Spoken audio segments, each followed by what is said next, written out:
Going to be making some repeat cuts with the chop saw.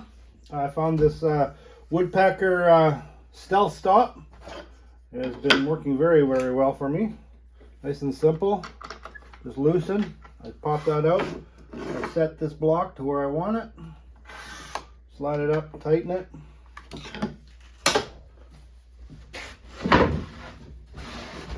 I've already squared this end up to the stop.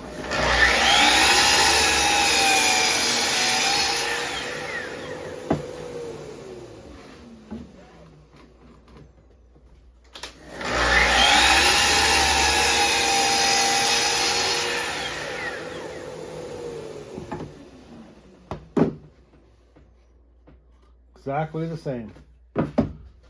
Thanks, Woodpecker.